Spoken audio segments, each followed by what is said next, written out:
Hello friends, welcome to study with Prerna. आज की class में हम सेल ऑर्गन यानी कि कोशिका अंग माइटोकॉन्ड्रिया के बारे में पढ़ेंगे। तो सबसे पहले हम जानेंगे कि माइटोकॉन्ड्रिया जो है वो क्या होता है। माइटोकॉन्ड्रिया जो है मेटाबॉलिकल एक्टिव सेल ऑर्गन है, यानी कि माइटोकॉन्ड्रिया एक ऐसा ऑर्गन है सभी सेल्स में। ये सेल ऑर्गन का मतलब होता है कोशिका का अंग। कोशिका के अंग के बारे में बात हो रही है, कोशिकाओं में जो अंग होते हैं उसके बारे में बात हो रही है, ठीक है। तो माइटोकॉन्ड्रिया जो है वो क्या है, मेटाबॉलिकली एक्टिव सेल ऑर्गन है, यानी कि ये कैसा ऑर्गन है, उपापचय सक्रिय कोशिकांग। यानी कि सेल के अंदर जितनी भी उसमें मेटाबॉलिकल एक्टिविटी होती है, यानी कि जितनी भी उसमें उपापचयी क्रियाएं होती हैं, वो सभी क्रियाएं किसमें होती हैं, माइटोकॉन्ड्रिया में होती हैं, ठीक है। उपापचयी क्रियाएं जैसे सेल को ऊर्जा देना, सेल में जो भी फूड का कंपोजिशन होता है, जो भी खाना स्टोरेज होता है, वो सब किसमें होता है, माइटोकॉन्ड्रिया में होता है, ठीक है। अब माइटोकॉन्ड्रिया होता किन किन में है। माइटोकॉन्ड्रिया जो है वो सभी यूकैरियोटिक सेल में होता है, सभी सुकेंद्रकीय कोशिकाओं में होता है। सुकेंद्रकीय कोशिका जो कि हमने अपनी पिछली वीडियो में बहुत डिटेल से पढ़ा था। सुकेंद्रकीय कोशिका जिसमें जिन कोशिकाओं में क्या होता है, केंद्रक वेल सेटल होता है, उन सभी कोशिकाओं में क्या होता है, माइटोकॉन्ड्रिया भी होता है। तो सुकेंद्रकीय सेल्स कौन सी, plant cell and animal cell, ठीक है। सभी प्लांट सेल और एनिमल सेल में क्या होता है, माइटोकॉन्ड्रिया होता है। कहाँ होता है, सभी प्लांट सेल और एनिमल सेल का जो कोशिका द्रव्य होता है, यानी कि जो उनका साइटोप्लाज्म होता है, उनके अंदर माइटोकॉन्ड्रिया पाया जाता है। कैसा होता है, ये बहुत ही छोटे छोटे होते हैं, गोल संरचना में होते हैं और कुछ कुछ रॉड शेप भी, यानी कि एक क्षण जैसे आकार के भी दिखते हैं, ठीक है। सभी सुकेंद्रकीय कोशिकाओं में, सभी यूकैरियोटिक सेल के साइटोप्लाज्म में कुछ छोटी छोटी सी गोल रॉड शेप लाइक स्ट्रक्चर होता है, जिसको हम क्या बोलते हैं, हम माइटोकॉन्ड्रिया बोलते हैं, ठीक है। लेकिन इसमें एक एक्सेप्शन भी है, ये किन सेल में नहीं होता, बैक्टीरिया में माइटोकॉन्ड्रिया नहीं पाया जाता और ब्लू ग्रीन एल्गी यानी कि नीले हरे शैवालों में भी जो है माइटोकॉन्ड्रिया नहीं पाया जाता। इसके अलावा जितनी भी सेल्स होती हैं प्लांट की और एनिमल की, जितनी भी सेल्स होती हैं, उन सभी में माइटोकॉन्ड्रिया प्रेजेंट होता है। माइटोकॉन्ड्रिया को हम क्या कहते हैं, सेल का एनर्जी हाउस भी कहते हैं, ठीक है। क्या बोलते हैं, सेल का एनर्जी हाउस, यानी कि कोशिका का ऊर्जा गृह। माइटोकॉन्ड्रिया को कोशिका का ऊर्जा गृह भी कहा जाता है। क्यों कहा जाता है, ये अभी मैं आगे बताऊंगी। अब हम बात करेंगे माइटोकॉन्ड्रिया की डिस्कवरी किसने की थी, इसकी खोज किसने की थी। तो सेल में, यूकैरियोटिक सेल में कुछ छोटा छोटा गोल रॉड शेप का एक ऐसा स्ट्रक्चर सबसे पहले किसने देखा था, ये कॉलिकर ने देखा था। कौन सी सन में देखा था, 1880 में देखा था। ये वाला स्ट्रक्चर किसने देखा था, कॉलिकर ने, ठीक है। लेकिन इस स्ट्रक्चर को डिस्क्राइब किसने किया, यानी कि इस स्ट्रक्चर का वर्णन किसने किया कि ये क्या है, इसके अंदर क्या क्या चीजें हैं, इस चीज का वर्णन किसने किया था, अल्टमान ने किया था 1890 में, ठीक है। इस चीज का वर्णन अल्टमान ने किया 1890 में। लेकिन उन्होंने किस नाम से इसका डिस्क्राइब किया था, किस नाम से इसका वर्णन किया था, बायोप्लास्ट के नाम से किया था। तो एक क्वेश्चन ये भी बनता है कि माइटोकॉन्ड्रिया को किस नाम से जाना जाता था, बायोप्लास्ट के नाम से जाना जाता था। माइटोकॉन्ड्रिया को बायोप्लास्ट किसने कहा, बायोप्लास्ट का टर्म जो है वो किसने दिया, अल्टमान ने दिया, ठीक।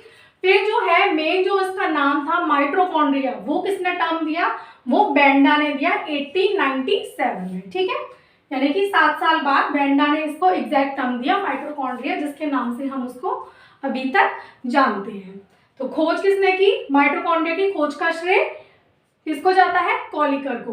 और माइटोकॉन्ड्रिया नाम किसने दिया, बेंडा ने दिया। अल्टमान ने क्या किया था, बायोप्लास्ट कहा था माइटोकॉन्ड्रिया को, ठीक है।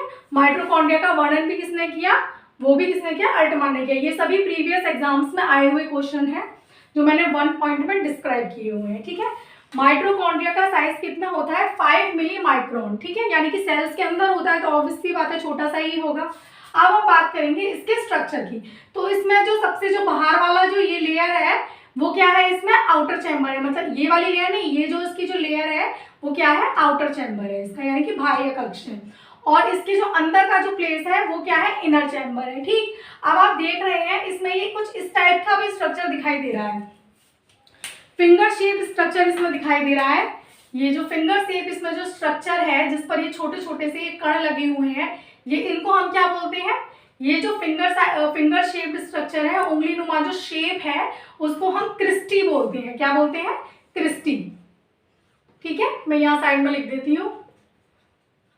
ये जो फिंगर शेप स्ट्रक्चर है इसको हम क्रिस्टी बोलते हैं। और इस पर ये जो कण जो लगे हुए हैं ये कौन से कण है? ये F1 कण है। कौन से कण है?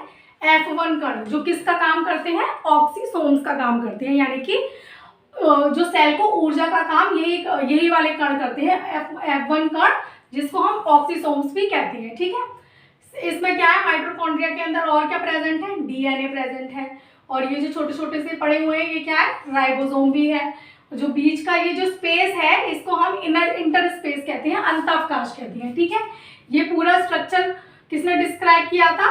अल्टमान ने। ठीक है, बायोप्लास्ट के नाम से। ये है आपका माइटोकॉन्ड्रिया।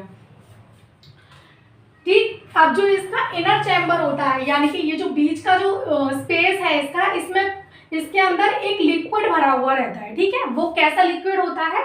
कैसा लिक्विड भरा हुआ होता है इसके अंदर? जेली जैसा, जेली लाइक जेली युक्त कणिका, यानी कि ग्रेन्युलर एक पदार्थ होता है जिसको हम क्या बोलते हैं? मैट्रिक्स बोलते हैं। तो इसके अंदर ये जो मटेरियल है, जो लिक्विड है, वो क्या है? मैट्रिक्स है। ठीक, ये सभी चीजें इंपॉर्टेंट हैं। जो फिंगर शेप्ड है वो क्या है? क्रिस्टी है। जो माइटोकॉन्ड्रिया का जो द्रव्य होता है वो क्या होता है? वो मैट्रिक्स होता है। ठीक है, क्रिस्टी पर छोटे छोटे कण होते हैं। क्रिस्टी पर छोटे छोटे कण होते हैं जिनको हम क्या कहते हैं? F1 कण या ऑक्सीसोम कहते हैं। ठीक, अब हम बात करेंगे माइटोकॉन्ड्रिया के कंपोजिशन के बारे में, यानी कि संगठन के बारे में। उसमें किस किस मात्रा में कौन कौन सी चीजें प्रेजेंट होती है। तो माइटोकॉन्ड्रिया में जो है वो प्रोटीन का अमाउंट कितना होता है?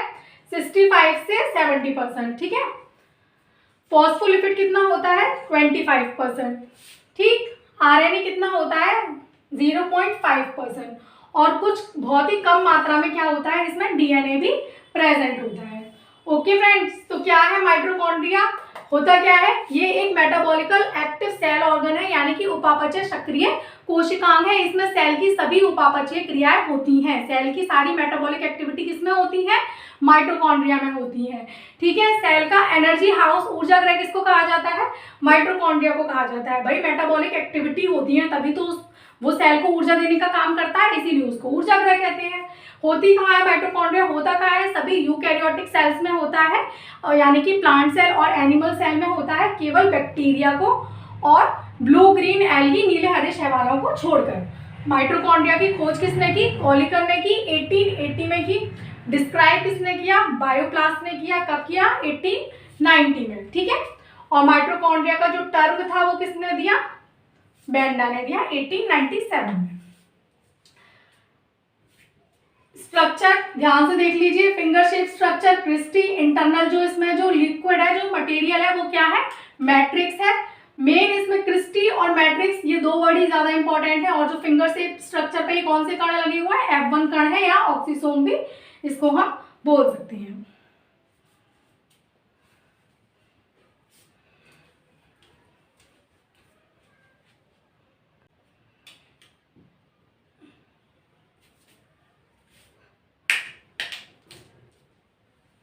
तो क्या कहते हैं माइटोकॉन्ड्रिया को? पावर हाउस ऑफ सेल, यानी कि कोशिका का ऊर्जा गृह कहते हैं। कोशिका का ऊर्जा गृह हम क्यों कहते हैं?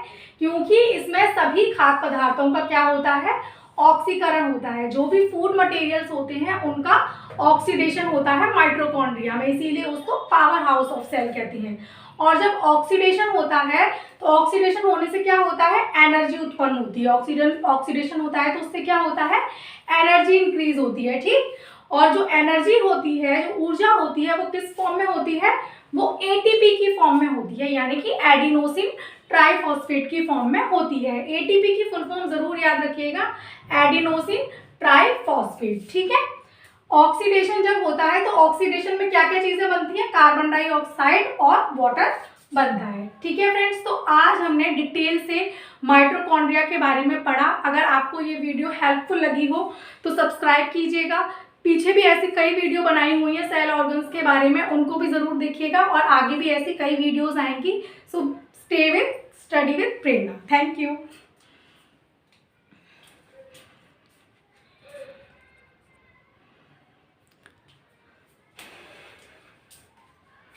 तो फ्रेंड्स, आज की वीडियो, आज का लेक्चर अगर आपको अच्छा लगा हो तो चैनल को सब्सक्राइब कीजिएगा, लास्ट प्रीवियस में भी मैंने ऐसी कई वीडियो बनाई हुई हैं सेल ऑर्गन्स के बारे में, डिफरेंट टॉपिक्स के बारे में, उन्हें भी विजिट कीजिएगा एंड स्टे विद